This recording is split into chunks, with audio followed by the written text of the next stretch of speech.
వదిలి వెళ్ళకే నా రాక్షసి పార్ట్ 10.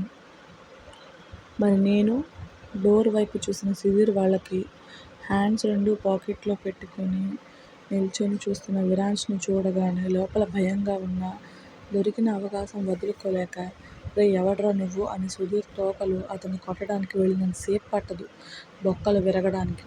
వాళ్ళని చూడగానే మిగతా వాళ్ళు కూడా గుంపులో గోవిందా అనుకుంటూ వెళ్ళి పేషెంట్స్ అవుతారు. సుధీర్ ఒక్కడే మిగిలిపోగా విరాన్ష్ కాంప్రమైజ్ అవుదాం ముందు నువ్వు నెక్స్ట్ మేము డీల్ ఓకేనా అంటాడు. ఆహా అన్నట్టు ఒక లుక్ ఇచ్చి సుధీర్ని చావు అంచుల్లో నిలబెట్టి వదిలేస్తాడు విరాన్ష్. విరాన్ష్ కొడుతుంటే కష్టంగా స్పృహలో ఉండటానికి ట్రై చేసిన విహాన అతను కొట్టే పద్ధతికి ఎక్కుతున్న మత్తు దిగిపోతుంది. కష్టంగా పైకి లేచి కూర్చున్న ఆమె దగ్గరికి వెళ్ళి ఆర్ యూ ఓకే అని అడుగుతాడు. హా అని మాత్రమే అంటుంది. అప్పటికే అక్కడ ఉన్న రక్తాన్ని చూసి కడుపులో తిప్పేయడంతో కడుపులో ఉన్న జ్యూస్ మొత్తం కక్కేసి నిస్త్రాణంగా బెడ్ మీద వాలిపోతుంది. విసుగ్గా ఆమె వంక చూసి ఆమెను ఎత్తుకుని వాళ్ళ కాటేజ్ వైపు వెళ్ళి పోలీసులకి ఇన్ఫర్మేషన్ ఇవ్వమని స్టాఫ్కి చెప్పి వెళ్ళిపోతాడు. తన కాటేజ్లోకి తీసుకెళ్ళి లేడీ స్టాఫ్తో స్నానం చేయించి డ్రెస్ తెప్పించి చేంజ్ చేయించాక ఆమెను పంపేసి విహాన ఎదురుగా ఉన్న సోఫాలో కూర్చుంటాడు. బావా అని ఎగేసుకుంటూ వచ్చిన రాహుల్ బెడ్ మీద ఉన్న విహానాన్ని, సోఫాలో ఉన్న విరాన్ష్ని చూసి ఏం జరిగిందో అర్థం కాక తన ఆత్రం ఆపుకోలేక బుర్రలో వచ్చిన ఆలోచనలకు అడ్డుకట్ట వేయలేక విరాన్ష్ని లేపి డిస్టర్బ్ చేసినందుకు 2 పీకించుకొని నేల మీద చతికిలబడతాడు. ఎందుకు బావా కొట్టావు? అసలే చిరాకులో ఉంటే ఏంటి బే నీ గోల? వై బావా పాప కోఆపరేట్ చేయలేదా అని తన నోటి దూలతో ఇంకొకటి పీకించుకుంటాడు. చెప్పి కొట్టరా అది హ్యాండ్ అనుకుంటున్నావా ఐరన్ రాడ్ దవడ కదిలిపోతుంది దొబ్బేయ్. అది కాదు బావా నీకు ఏకైక ఫ్రెండ్ నేనే కదా, నాకు చెప్పకపోతే ఇంకెవరికి చెప్తావు బోలోనా అని గారాలిపోతాడు. మళ్ళీ కొడితే ఏడ్చి చస్తాడని జరిగింది చెప్పి ఈ అమ్మాయిని ఎవరికి అప్పగించాలో తెలియట్లేదు అంటాడు విరాన్ష్. ఓస్ అంతేనా మై హూనా అని పైకి లేచి బెడ్ వైపు వెళ్ళిన అతను విహానాన్ని చూసి ఒకంత షాక్ అవుతూ బావా ఈ అమ్మాయి మన కాలేజ్ 4th ఇయర్ స్టూడెంట్ రా అని మొత్తం గటగడా చెప్పేస్తాడు. ఓ అయితే వాళ్ళ క్లాస్మేటేనా? ఎవరి క్లాస్మేట్ బావా? సుధీర్ గురించి చెప్పి మన కాలేజ్ వాళ్ళే అని చెప్తాడు. ఓరి దుర్మార్గులారా, అమాయకమైన ఆడపిల్ల జీవితం నాశనం చేయాలనుకున్నారా? వాళ్ళని మడతపెట్టి మంచి పని చేశావు బావా అని భుజం తట్టబోతాడు కానీ విరాన్ష్ చూపుతో హీ హీ అని ఆగిపోతాడు. వీళ్ళ ఫ్రెండ్స్ ఎక్కడున్నారో కనుక్కో రాహుల్, ఈ టైంలో చెప్తే టెన్షన్ పడతారేమో బావా, రేపు మార్నింగ్ అప్పగిద్దాం సరేనా? అలాగే నేను నిద్ర ఇవాళ ఫ్లోర్ మీదే అని చెప్పి సోఫాలో వాలిన అతను వెంటనే నిద్రలోకి జారుకుంటాడు. ఇదేంటి మధ్యలో వచ్చి ఇలా ఇరుక్కుపోయాను అని నేల మీద పడుకొని రాత్రంతా నడుము నొప్పితో నాగిని డ్యాన్స్ చేస్తాడు. పొద్దున్నే పోలీసులు వచ్చి ఎంక్వైరీ చేస్తుందని కాటేజ్ స్టాఫ్ చెప్పడంతో రాహుల్ని లేపి విహానాన్ని కూడా లేపడానికి దగ్గరికి వెళ్తాడు. అదే టైంలో కళ్ళు తెరిచిన విహాన విరాన్స్ తనని ఏదో చేయడానికి వచ్చాడని భయపడి కెవ్వుమని అరిచి లేచి కూర్చుంటుంది. ఆమె అరుపుకు వాటర్ తాగుతున్న రాహుల్ అదిరిపడి ముక్కుల్లో మూతిలోకి పోయిన నీళ్ళకి ఊపిరి ఆడక బయటికి ఊసేసి గోడ మీద వాటర్ పెయింట్ వేస్తాడు.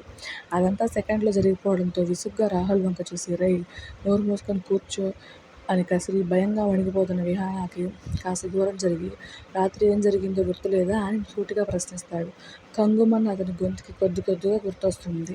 ఏం జరిగిందో ఆమె మౌనంలో ఆన్సర్ దొరకడంతో 4th ఇయర్ స్టూడెంట్నా అని అడుగుతాడు. అవును అన్నట్టు తల ఊపుతుంది. పేరు? విహాన. మీ ఫ్రెండ్స్ ఎక్కడున్నారో తెలుసా? తెలుసు. పద అని డోర్ వైపు చూపిస్తాడు.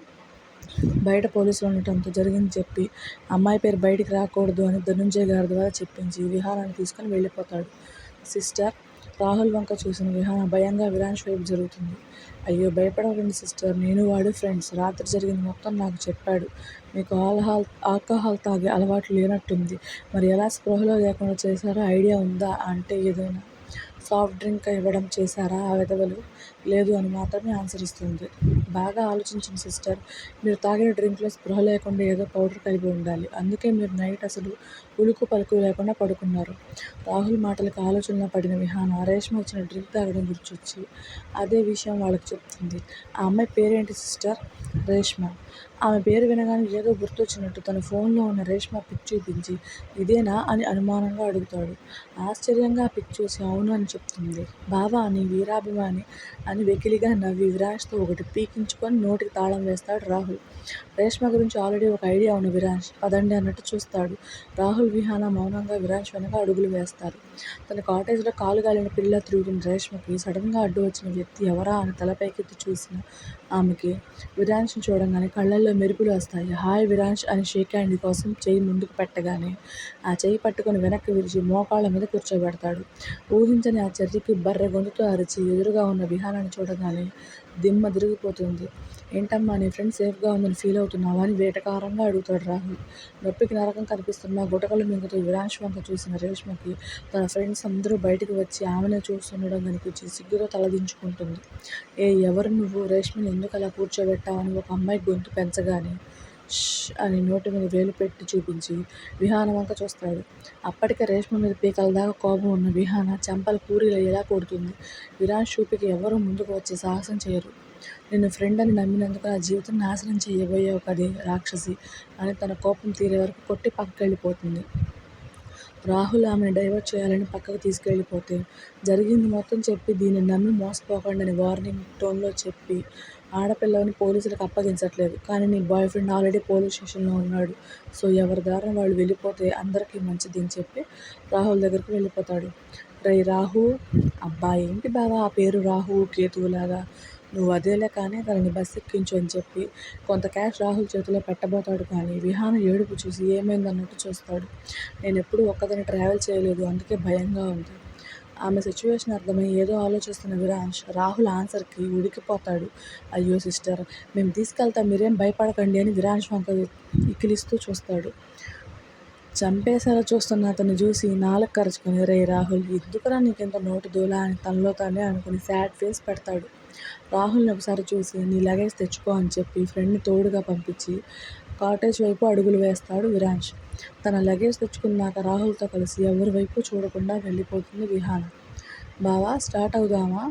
హా పద అని వాళ్ళ కోసం వెయిట్ చేస్తున్న కారులో ఫ్రంట్లో విరాంష్ కూర్చుంటే బ్యాక్ విహాన రాహుల్ కూర్చుంటారు. మెల్లిగా మాటలతో విహానాన్ని డైవర్ట్ చేస్తాడు రాహుల్. వాళ్ళ మాటలు విని విని విరాంష్కి విసుగుతో కూడిన చిరాకు వస్తుంది. హెడ్సెట్ పెట్టుకుని వాళ్ళ మాటలు దూరం చేసి తనదైన లోకంలోకి వెళ్ళిపోతాడు. సిస్టర్ మీరు నాకు సీనియర్ తెలుసా? ఏ ఇయర్ రాహుల్ నువ్వు? First year. ఏంటి ఫస్ట్ ఇయర్? కానీ అలా లేరే. హో అదా, ఆల్రెడీ 2 years మా బావ వల్ల లేట్ అయిపోయిందిలేండి. ఇప్పుడు కూడా జాయిన్ అవ్వకపోతే ఇంట్లో వంటర్ చేసేలా ఉన్నారని జాయిన్ అయ్యాము అని ఇకిలిస్తాడు. స్టోరీ నచ్చితే లైక్ చేసి షేర్ చేసి కామెంట్ చేయండి. ప్లీజ్ సబ్స్క్రైబ్ చేసుకోండి.